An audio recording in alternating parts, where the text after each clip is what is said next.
Rain fell steadily over the quiet neighborhood in Oregon, turning the evening into a soft blur of gray and gold reflections from streetlights. Inside the house, everything felt warmer than outside, but not necessarily lighter.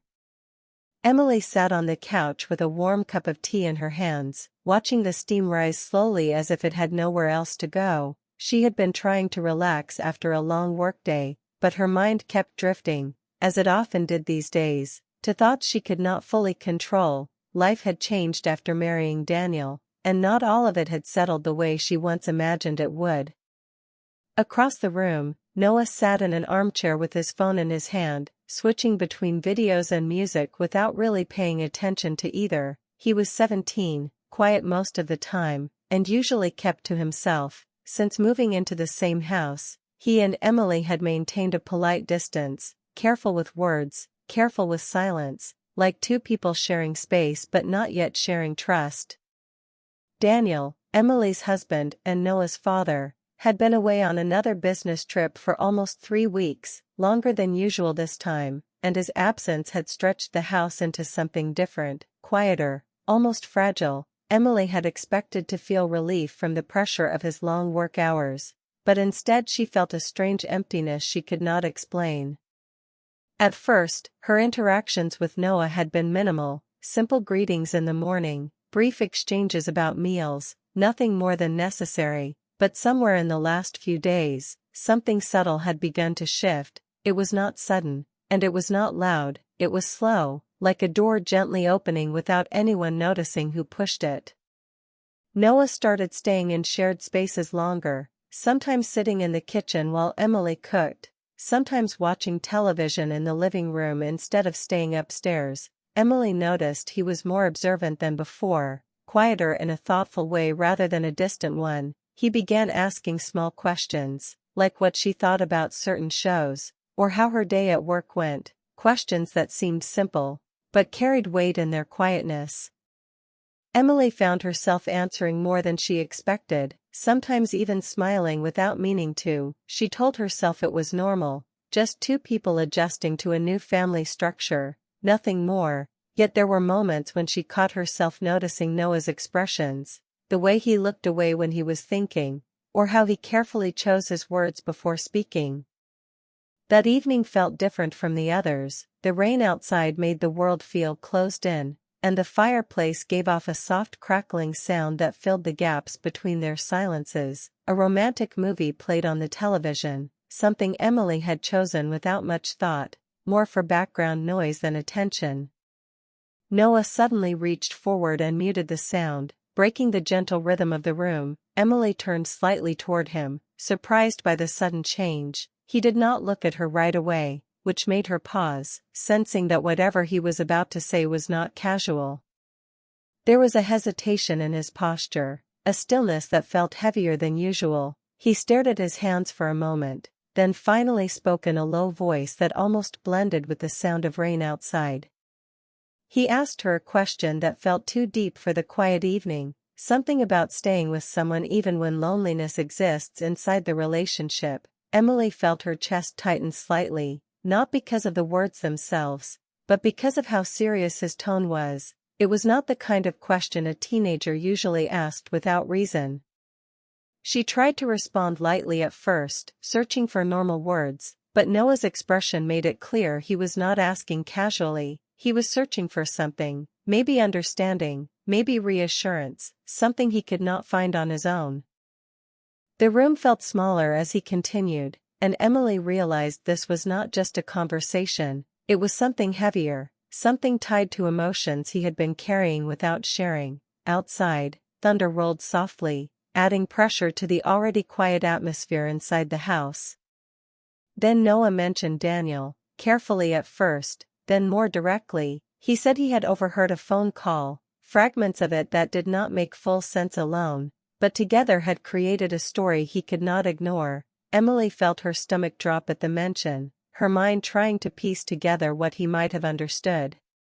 Noah's voice stayed calm, but there was tension underneath it. He said he thought Daniel was not coming home alone next time. The words landed in the room heavily, like something that should not have been spoken but could not be taken back. Emily did not answer immediately, her thoughts moved quickly, confusion mixing with fear and disbelief. She tried to understand what exactly Noah had heard, and whether it had been misinterpreted, but his expression told her he believed what he had pieced together.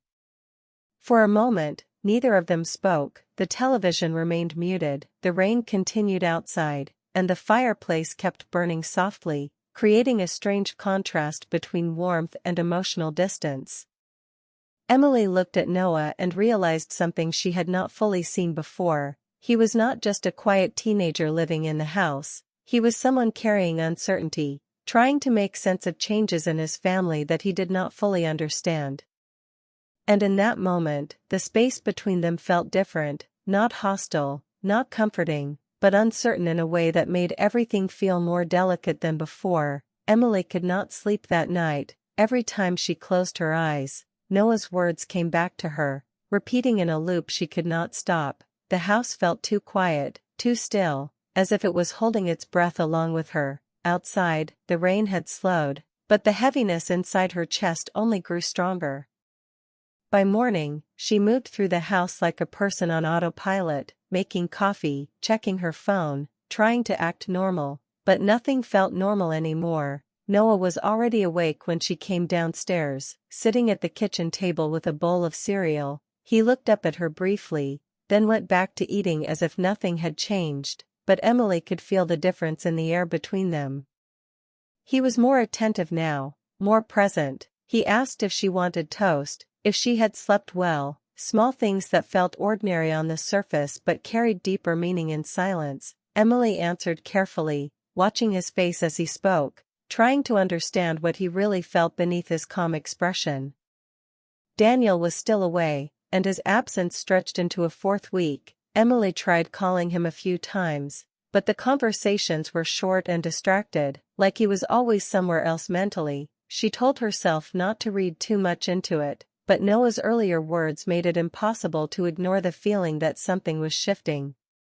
3 days later, Daniel finally returned. The moment Emily saw his car pull into the driveway, her stomach tightened, but she did not know why. She stood by the window watching as he got out, and then she saw another person step out of the passenger side, a young woman carrying a small suitcase, smiling nervously as she looked around the house. Emily's breath caught instantly. She did not move, did not speak, just watched as Daniel walked toward the house without looking up at the window. The introduction that followed inside the living room was painfully simple, too simple for what it meant. Daniel spoke in a careful tone, explaining that things had changed, that he had met someone else during his trips, and that he had not known how to say it sooner. The young woman stood quietly beside him, avoiding Emily's eyes, while Noah stood near the stairs, silent, watching everything unfold without interruption. The room felt tight, like it could not hold all the emotions at once: confusion, shock, disappointment, and something heavier that no one wanted to name out loud. Emily listened without speaking much, her mind struggling to keep up with what she was hearing.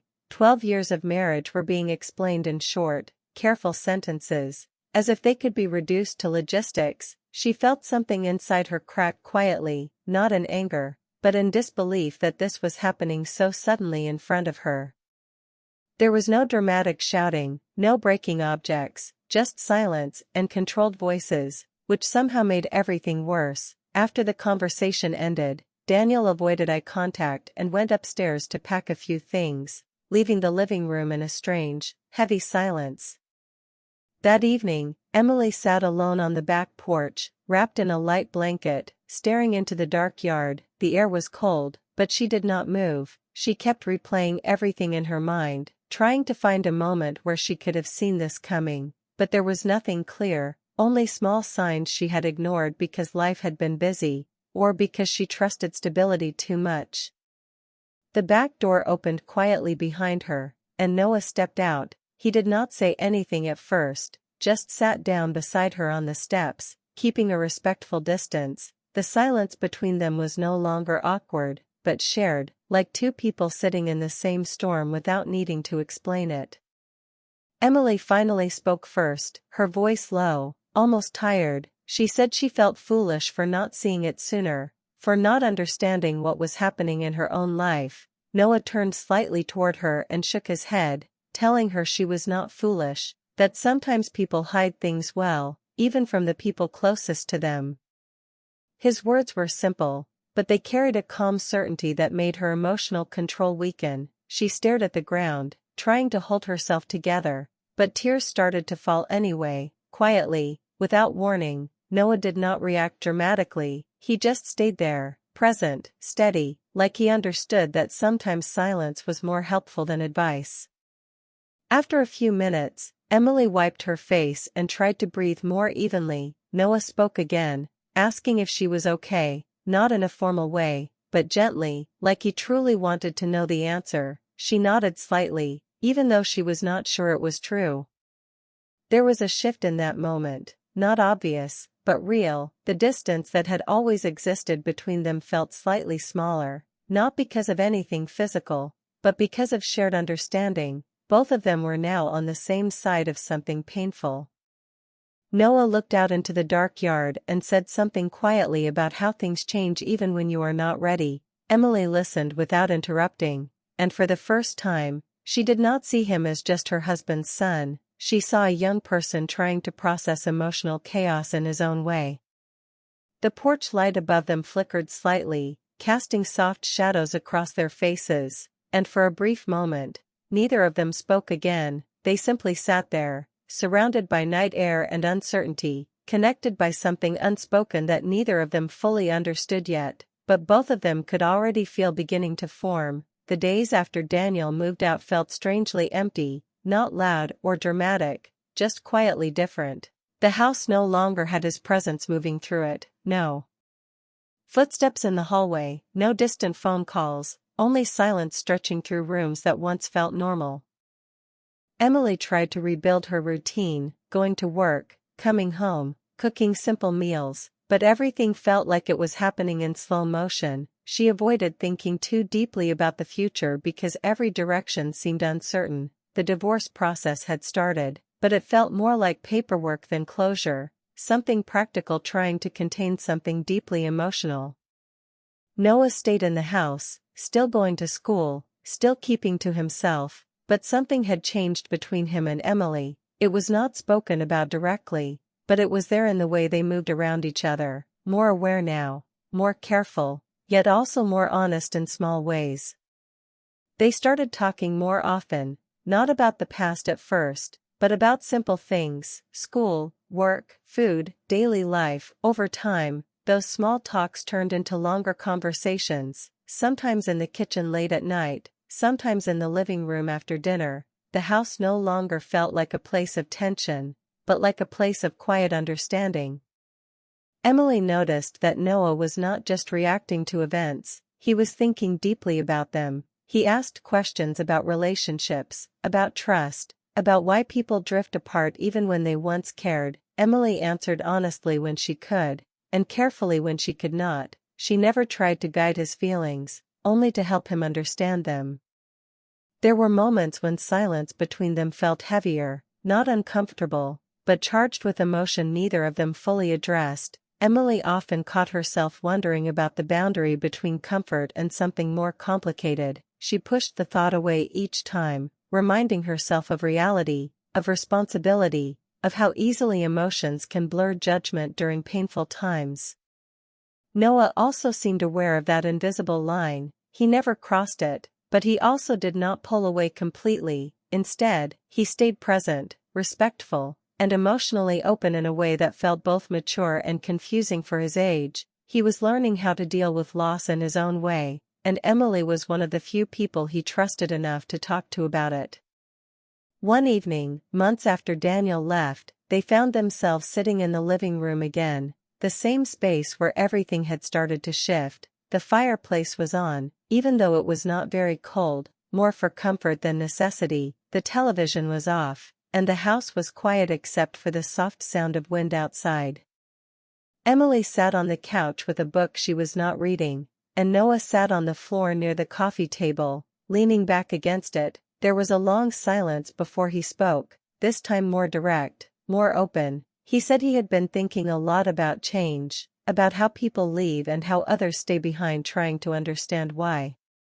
Emily listened without interrupting, letting him speak freely. He was not confused anymore, not like before, but reflective, trying to make sense of everything that had happened over the past months. He admitted that losing trust in his father had affected him more than he expected, and that it made him question a lot about relationships in general.